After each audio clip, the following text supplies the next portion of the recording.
মানে visa passport ছাড়াই ভারতে প্রবেশ করছি এমন একটি অবস্থা। এই যে দেখুন, ভিসা পাসপোর্ট ছাড়াই আমরা ভারতে প্রবেশ করতে যাচ্ছি। এই যে, আর এত পরিমাণে পানি এখানে।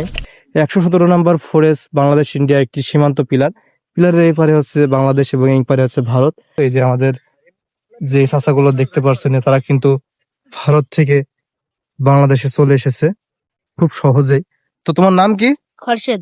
খোরশেদ। হুম। আচ্ছা, তুমি এই সীমান্ত এখন কি দেখতে পাচ্ছ? বিজিবি বিএসএফ খুব কড়াকড়ি? হ্যাঁ, কিরকম কড়াকড়ি? মানে এই কড়াকড়ি যুদ্ধ? বাংলাদেশে পালিয়ে মারছে। আচ্ছা তাই? বাংলাদেশ থেকে পালে মারছে? বাংলাদেশে ইন্ডিয়ার নিচে রেসি দিয়ে মারছে হেভি। আচ্ছা আচ্ছা আচ্ছা, তাহলে বুঝতে পারছেন আপনারা যে বাংলাদেশিদের কিন্তু এখন ভারতীয়রা অনেক অত্যাচার করছে। বর্ডার সীমান্তে অনেক কড়াকড়ি, এখন সেভাবে দেখানো যাচ্ছে না সবকিছু।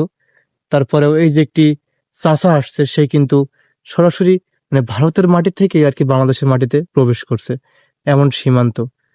এই যে বাড়িঘরগুলো দেখতে পাচ্ছেন, এই বাড়িঘরে কিন্তু এই সাইড ওই সাইড সব বাংলাদেশের বাড়িঘর, এবং তার পিছনেই হচ্ছে আবার ভারত। তো আমরা এখন বাংলাদেশ বর্ডার সীমান্তের শেষ রোডে চলাফেরা করছি, আপনারা দেখতেই পারছেন। এই যে বর্ডার সীমান্তের শেষ রোড। আসসালামু আলাইকুম গাইজ, আশা করি সবাই ভালো আছেন। আল্লাহর রহমতে আমিও ভালো আছি।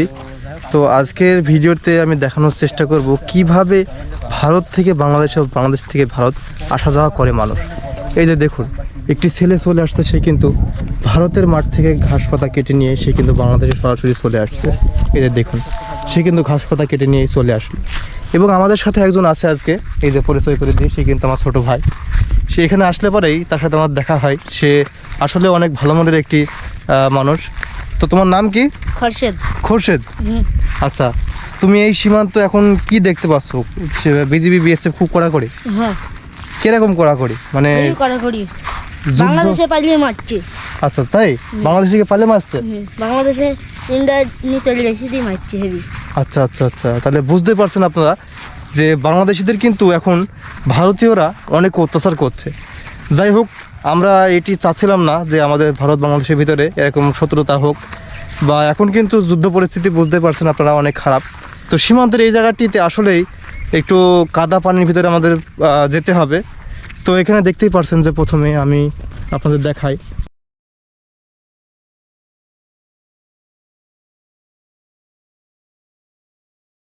তো দেখতেই পারছেন সীমান্ত এলাকায় আমি এখন ঘোরাফেরা করছি, আর আমাদের সামনে হচ্ছে একটি পিলার আছে, যে পিলারটি আপনাদের দেখানোর চেষ্টা করব আমি। তো এই জায়গাটি আসলেই অনেক রিস্ক থাকা, কারণ যদি হঠাৎ করে বিজিবি চলে আসে তাহলে আমাদের অনেক সমস্যা হতে পারে। এবং সীমান্ত গ্রামে এখন অনেক সমস্যা চলছে, আর আমাদের এখন এই রাস্তা দিয়ে পার করে যেতে হবে। দেখুন, মানে একটি অবাক করা একটি জায়গা। দেখুন যে আমি কিন্তু এখন এদিকে চলে গেলে পারে আমি ভারতে প্রবেশ করতে পারবো, এবং এদিকে চলে গেলে কিন্তু আমি বাংলাদেশে প্রবেশ করতে পারবো। দারুণ একটি সীমান্ত। এবং দেখুন যে এটি কিন্তু আমাকে এখন পার করে সেই সীমান্ত এলাকায় যেতে হবে। দেখুন যে কি একটি পরিবেশের ভিতরে আমি কিন্তু এখন যেতে যাচ্ছি, সেই ভারতে, মানে চোরাই পথ আর কি ভারতে। যাই হোক, তো চলুন আমরা সামনে আগিয়ে যাই, যে দেখি পিলারটি।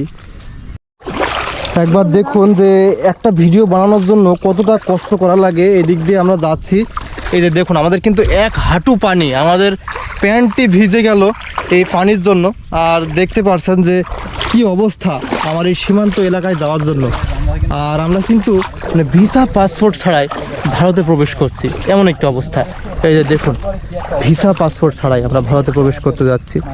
এই যে, আর এত পরিমাণে পানি এখানে, মানে যাওয়াই মুশকিল সেই পিলারটার কাছে। আর আমরা কিন্তু আজকে ভারতের মানুষের সাথে পরিচয় হব এবং সব কিছু দেখানোর চেষ্টা করব আপনাদের এই ভিডিওতে। এই যে আমাদের এখানে দেখুন, আমাদের সামনে কিন্তু ভারতের কিছু মানুষ দেখা যাচ্ছে, যারা এই এলাকার এই সীমান্তের ভারতের বাসিন্দা। আমাদের ওইদিকে পড়ছে হচ্ছে শাহপুর, তারা হচ্ছে শাহপুরের বাসিন্দা। আপনারা ভারতীয় না বাংলাদেশি? ভারতীয়। ভারতের ওদিকে কোন কোন গ্রাম পড়ছে? আচ্ছা আচ্ছা, আপনাদের কি বিজিবি বিএসএফরা কিছু বলে?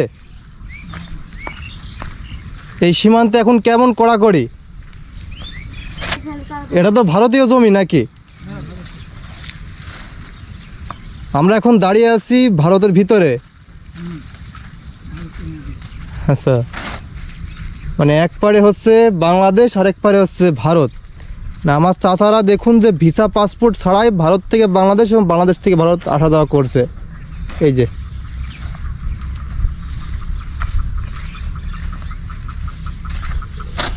আমাদের সামনে হচ্ছে ভারতের কাঁটাতার এবং দেখতেই পাচ্ছেন, এবং আমাদের সামনে রয়েছে একটি পিলার, যেই পিলারটি হচ্ছে ভারত বাংলাদেশ সীমান্তের শেষ পিলার। এই যে দেখুন, অনেক পুরনো হয়ে গেছে পিলারটি এখন। এই যে দেখুন, এবং তারা কিন্তু ভারতীয়, ভারতের ভিতরে তারা কাজ করছে, আর আমরা হচ্ছে ভিসা পাসপোর্ট ছাড়াই মানে ভারতের ভিতরে প্রবেশ করেছি। এমন এই জায়গাটা দেখতেই পারছেন। আমরা কিন্তু স্যান্ডেলগুলো এখানে খুলে রেখেছি, কারণ প্রচুর কাদা পানির এই ভিতরে আমরা কিন্তু এখানে চলে আসলাম। আর এতে দেখতেই পারছেন যে 117 নম্বর ফরেস্ট বাংলাদেশ ইন্ডিয়া একটি সীমান্ত পিলারের এই পারে হচ্ছে বাংলাদেশ এবং এই পারে হচ্ছে ভারত। একটি ভিডিও বানাতে যে এত কষ্ট করা লাগে গাইজ, মানে আগে জানলে এগুলো মানে করতে হবে না, এমন অবস্থা। দেখুন যে এখানে কিন্তু চলে এসেছি আমরা আমাদের স্যান্ডেলগুলো নিয়ে আবার ব্যাগ দেব। এই যে আমাদের যে চাচাগুলো দেখতে পাচ্ছেন, তারা কিন্তু ভারত থেকে বাংলাদেশে চলে এসেছে খুব সহজেই। তাহলে আপনারা বুঝতে পারছেন এই সীমান্ত থেকে আমরা ফিরে যাচ্ছি, কারণ এতটা রিস্ক নিয়ে আমাদের যাওয়া ঠিক হবে না।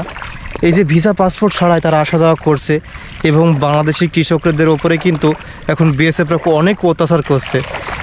তো যাই হোক বন্ধুরা, আমি এই সীমান্তটা আজকে এখানেই দেখিয়ে শেষ করব। এই যে আমার পাশে কিন্তু বড় করে কাঁটাতার দেখতে পাচ্ছেন, আমার পাশেই কিন্তু কাঁটাতার, দারুণ সীমান্ত। এবং এখানে আসলে আমাদের মানে মনটা ভরে দেয়, কেননা এই জায়গায় দেখতে পাচ্ছেন যে প্রকৃতির মাঝে এমন একটি সৌন্দর্য আসলে আসলে অনেক ভালো লাগে। তো যাই হোক, এই জায়গায় আবারও আসবো, আপনাদের আবারও দেখানোর চেষ্টা করব বর্ডার সীমান্তের নতুন পরিস্থিতি। এবং এখন কিন্তু ভিসা পাসপোর্ট আসলেই বন্ধ আছে, এবং দেখতেই পারছেন যে আমাদের এই পাশে সব কিন্তু কাঁটাতার, এবং আমরা কিন্তু কাঁটাতারের মাঝে এমন অবস্থা, কারণ আমাদের বাংলাদেশ পুরোটাই ঘেরা ভারতের ভিতরে ছোট্ট করে, এবং আমাদের এই মেহেরপুর জেলার ভিতরেই কিন্তু আমাদের এই বসবাস, আর এই জায়গায় রয়েছে কিন্তু সুন্দর কাঁটাতার। তো যাই হোক, এই ভিডিওটা আমি এখানে শেষ করে দিচ্ছি। ভিডিওটি কেমন হয়েছে সবাই কমেন্ট করে জানাবেন। তো ধন্যবাদ সবাইকে, আল্লাহ হাফেজ।